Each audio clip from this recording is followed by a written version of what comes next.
9 جولائی 2016 بعد نماز مغرب کتاب کے عنوان رجال الغیب کی دنیا کے تحت خضر علیہ السلام کے ضمن میں بابا جی چونیا والوں کا قصہ لکھا جا رہا تھا کہ نہ جانے کیوں اچانک بندہ ناچیز پاس کھڑے محسن اعظم کے کاتب و مرتب محمد مدثر محسنی کو کہنے لگا، مدثر، میں آج تمہیں بابا جی چونیا والوں سے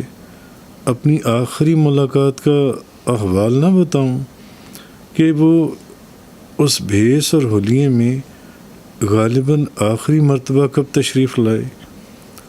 مدثر چونکتے ہوئے مجھے کہنے لگا، حضور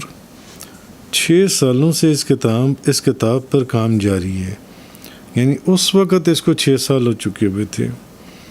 جبکہ رجال الغیب کی دنیا والے عنوان پر بھی کافی مہینوں سے کام ہو رہا ہے،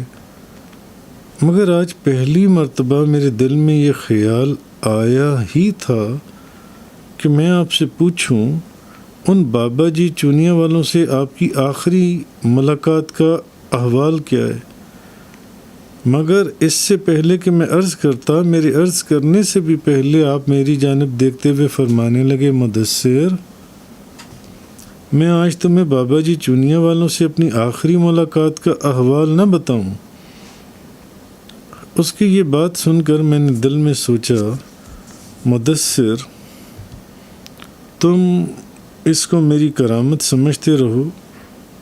جس کے پاس سوائے ندامت کے کچھ بھی نہیں، اور ہاں تم مانو یا نہ مانو مگر میرا دل کہتا ہے کہ وہ یہیں کہیں آس پاس ہمیں دیکھ رہے ہیں اور شاید مسکرا بھی رہے ہیں انشاءاللہ، کیونکہ جو بات تمہارے دل میں تھی وہی بات میری زبان پر کیوں آئی؟ لوگ اس کو اتفاق سمجھیں تو سمجھیں، مگر روحانی دنیا بہت عجیب ہے۔ بالکل اسی طرح 18 جولائی 2016 کو اسی عنوان پر کام کرتے ہوئے مدثر کہنے لگا، حضور میں آج سوچ رہا تھا،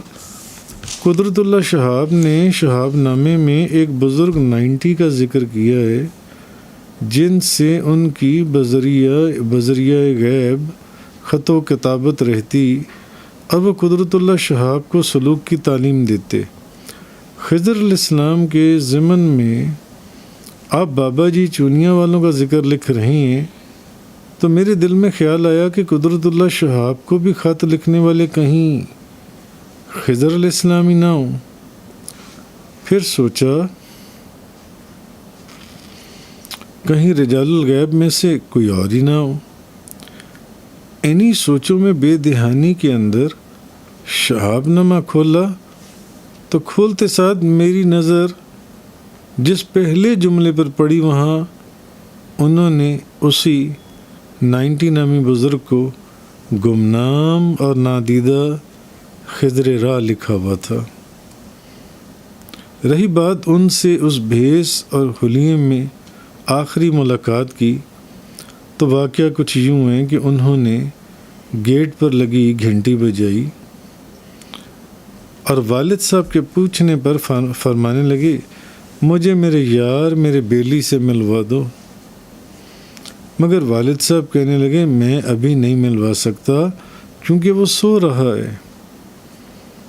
یہ سن کر بابا جی چونیا والے چلے گئے۔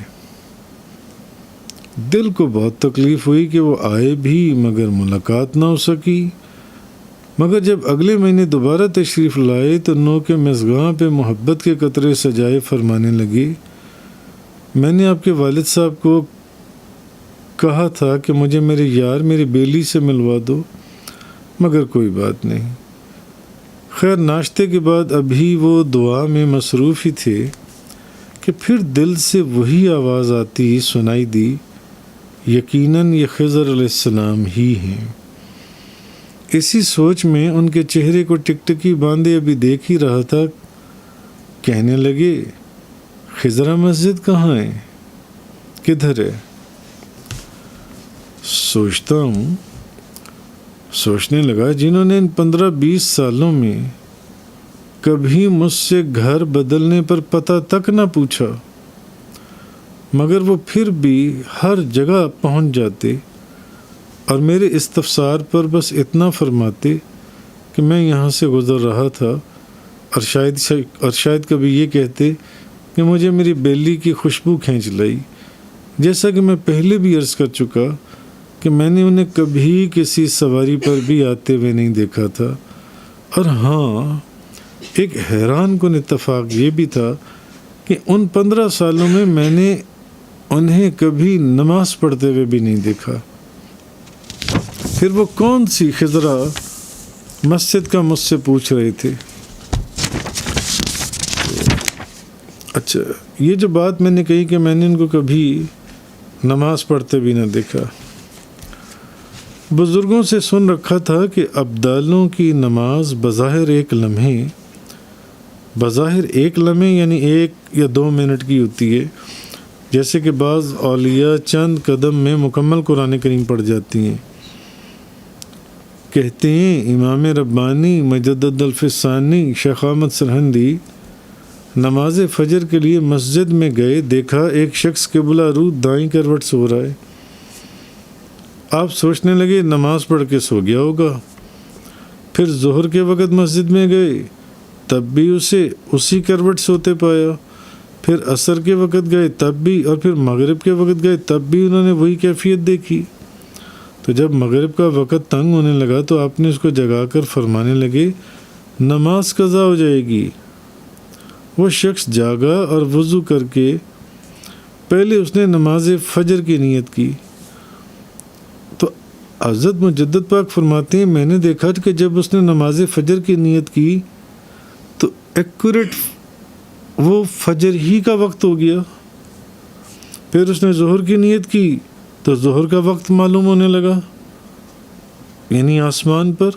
اور جب عصر کی نیت کی تو وقت عصر تھا، اور مغرب کی نیت کی تو عین مغرب کا وقت تھا۔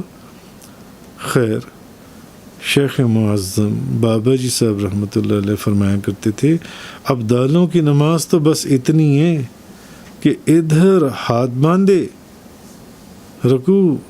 سجدہ اور ادھر سلام۔ اصل میں یہ ہواؤں میں اڑنے والے، طی زمانی اور طی مکانی کے فاصلے طے کرنے والے، یعنی رجال الغیب، کچھ ایسی نماز پڑھتے ہیں، مگر ان کی نماز کی حقیقت عوام الناس نہیں دیکھ سکتے۔ ایک مرتبہ حضور غوث اعظم شیخ عبد القادر جیلانی رضی اللہ تعالی عنہ کی مجلس میں شیخ خدیب البان موصلی رحمۃ اللہ علیہ کا ذکر ہوا تو حضور غوث اعظم نے ان کی بڑی تعریف فرمائی۔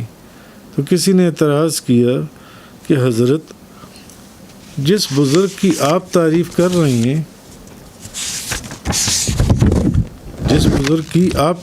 رہے ہیں، ہم نے تو انہیں کبھی نماز پڑھتے ہوئے ہی نہیں دیکھا۔ حضور غوث اعظم فرمانے لگے ان کی تو آج تک کوئی نماز ترک ہی نہیں ہوئی، تمہیں ان کا نماز پڑھنا دکھائی نہیں دیتا، جن کو میں کبھی موصل میں اور کبھی دنیا کے کسی اور مقام پر جب کبھی نماز پڑھتے دیکھتا ہوں تو ان کا سجدہ بیت اللہ کے دروازے اور سر کعبے کی دہلیز پر ہوتا ہے۔ تو بات چل رہی تھی، میں کہہ رہا تھا کہ سوچتا ہوں کہ جنہوں نے ان 15-20 سالوں میں کبھی مجھ سے گھر بدلنے پر پتہ تک نہ پوچھا تھا، مگر وہ پھر بھی ہر جگہ پہنچ جاتے اور میرے استفسار پر بس اتنا کہا کرتے تھے کہ میں یہاں سے گزر رہا تھا، اور شاید کبھی یہ کہتے کہ مجھے میرے بیلی کی خوشبو کھینچ لائی۔ جیسا کہ میں پہلے بھی عرض کر چکا، میں نے انہیں کبھی کسی سواری پر بھی آتے ہوئے نہیں دیکھا تھا، اور حیران کن اتفاق یہ تھا کہ ان 15 سالوں میں نے انہیں کبھی نماز پڑھتے بھی نہ دیکھا۔ تو پھر وہ کون سی خضرا مسجد کا مجھ سے پوچھ رہے تھے؟ لہٰذا کیا ان کا پہچانے جانے کے بعد فوراً مجھ سے خضرا مسجد کا پوچھنا یہ ایک اشارہ تھا کہ حقیقت میں معاملہ ویسے ہی ہے جیسے تم سوچ رہے ہو، یا پھر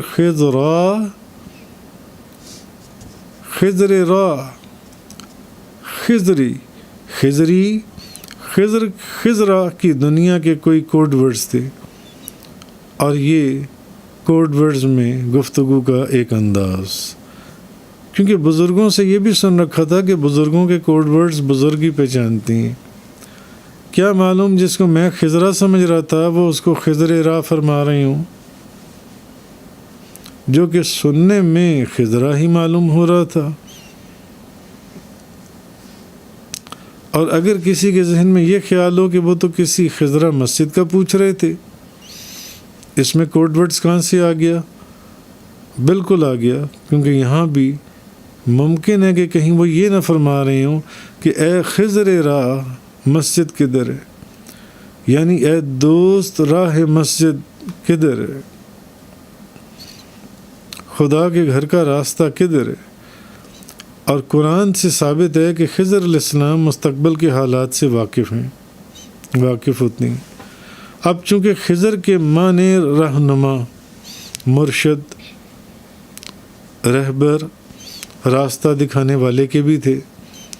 اور یقیناً میں اس وقت یہ نہیں جانتا تھا، مگر وہ جانتے تھے کہ آنے والے دور میں سینکڑوں لوگ بندہ ناچیز، حقیر فقیر کے دستے حق پرست پر بیعت کے بعد خدا تک پہنچنے کا یا خدا کے گھر مسجد کا راستہ پوچھیں گے، اور پیر و مرشدوں یا شیخ مرید کے لیے خضر راہ کا ہی درجہ رکھتے ہیں، لہٰذا کیا معلوم وہ آنے والے دور کی مناسبت سے خضر راہ فرما رہے تھے، جس کو میں خضرا سمجھ رہا تھا، جبکہ وہ مجھے میرے ہی متعلق کچھ اور سمجھانا چاہ رہے تھے۔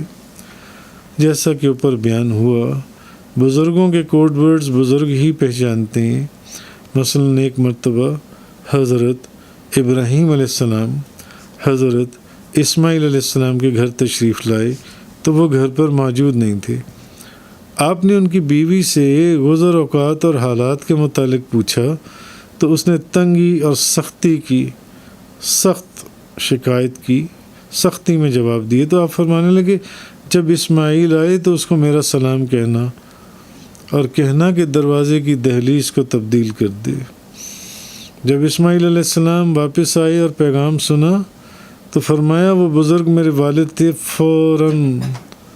اس عورت کو طلاق دے دی۔ کچھ عرصے بعد پھر حضرت ابراہیم علیہ السلام تشریف لائے،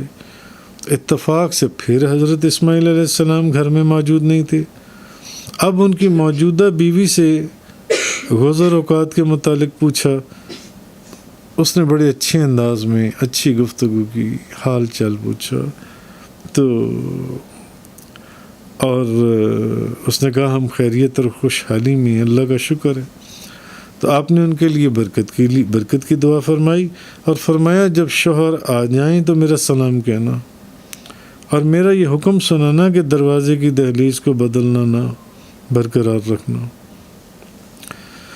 شیخ الاسلام حضرت خواجہ بہاؤالدین ذکریہ ملتانی رحمۃ اللہ علیہ جب مدینۃ الاولیاء ملتان شریف جلوہ فرما ہوئے تو وہاں کے صوفیاء نے، اولیاء نے، علماء نے بطور کنایا اشارتاً آپ کی خدمت میں ایک دودھ سے بھرا ہوا پیالہ بھیجا، لبا بھرا ہوا، یعنی اشارہ یہ تھا کہ یہ شہر علماء، صوفیاء اور اولیاء سے اس طرح بھرا ہوا ہے، یہاں مزید آپ کی گنجائش نہیں ہے۔ آپ نے کیا کیا؟ خواجہ بہاول ذکریہ ملتانی نے، آپ نے اس پیالے میں جو دودھ سے لبالب بھرا ہوا تھا ایک گلاب کا پھول رکھا اور ان کو واپس بھیج دیا، جس کا مطلب تھا کہ ہم یہاں، یہ ایک اشارہ تھا کہ ہم یہاں اس گلاب کی طرح رہیں گے جو کسی پر نہ تو بھاری ہوگا نہ تکلیف دہ ہوگا، ہاں البتہ خوشبو ضرور دے گا۔ حضرت عمر فاروق اور حضرت علی نے جب حضرت اویس کرنی کو تلاش کرنے کے بعد ان کا نام پوچھا، وہ بولے عبداللہ، تو حضرت علی کرم اللہ وجہ الکریم فرمانے لگے آسمانوں اور زمین پر جو بھی متنفس ہے وہ عبداللہ ہی تو ہے، اپنا وہ نام بتاؤ جو تمہاری ماں نے رکھا تھا۔ تب انہوں نے فرمایا اویس۔ اب یقیناً اگر وہ خضر ہی تھے، ہم پھر انہیں بابا جی کی طرف آتے ہیں، تو کیا یہ بابا جی صاحب رحمۃ اللہ علیہ کا فیض تھا یا فیضان غوث اعظم؟ کیونکہ راکم نے تو زندگی میں کبھی کوئی ایسا چلہ بھی نہ کاٹا کہ خضر علیہ السلام سے ملاقات ہو سکے، یا پھر شاید یہ مصبعات عشر کا کمال نہ ہو جس کو پیر طریقت مفتی محمد زبیر بیر بلوی رحمۃ اللہ علیہ کی خواہش پر بلا ناگا طلوع آفتاب اور غروب آفتاب کے وقت پڑھا کرتا تھا، کیونکہ بزرگوں سے سن رکھا تھا کہ بلا ناگا مصبعات عشر پڑھنے والا بھی خضر علیہ السلام سے شرف ملاقات پاتا ہے۔ یا پھر یہ درود خضری کی کثرت پر نبی کریم صلی اللہ علیہ وسلم کا انعام تھا، کیونکہ یہ وہ دور تھا جب بندہ ناچیز کم و بیش 10-11 ہزار مرتبہ بلکہ بعض اوقات تو 18 ہزار مرتبہ درود خضری بلا ناغہ پڑھا کرتا تھا۔ تحفۃ الصلاۃ میں مولانا حافظ محمد عنایت اللہ نقشبندی مجددی رحمۃ اللہ علیہ فرماتے ہیں کہ یہی درود خضری تو وہ درود شریف ہے جس کے پڑھنے والے کو پہلے ہی روز نہ صرف قرب محمدی صلی اللہ علیہ وسلم سے نواز دیا جاتا ہے بلکہ اس کی تربیت روح اقدس نبی کریم صلی اللہ علیہ وسلم سے ہوتی ہے۔ تو بزرگان دین کا فرمانا ہے اس درود پر مداح امت کے ساتھ پابندی رکھنے والے کو زیر تربیت خضر علیہ السلام دے دیا جاتا ہے، یہ کتابوں میں لکھا ہوا ہے۔ تو لہٰذا جو فیض و برکات، بلندی درجات، آب حیات اس عرصہ دراز میں وہ اپنے ساتھ لاتے رہے، کیا وہ معمور من جانب نبی کریم صلی اللہ علیہ وسلم تھے، یا پھر ہر مرتبہ ان کا دعویٰ کبریٰ کے قریب تشریف لانا؟ دعویٰ کبریٰ یعنی ہمیشہ صبح 11 بجے کے قریب آنے میں کیا حکمت ہو سکتی تھی؟ وہ 15-20 سال صبح 11 بجے کے وقت آتے تھے، جب بھی آتے تھے ملنے کے لیے، کیونکہ ان سطروں کو لکھتے وقت بے دھیانی میں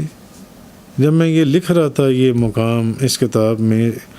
تو بے دھیانی میں جب اوقات نماز کے چارٹ پر نظر ڈالی تو حیران رہ گیا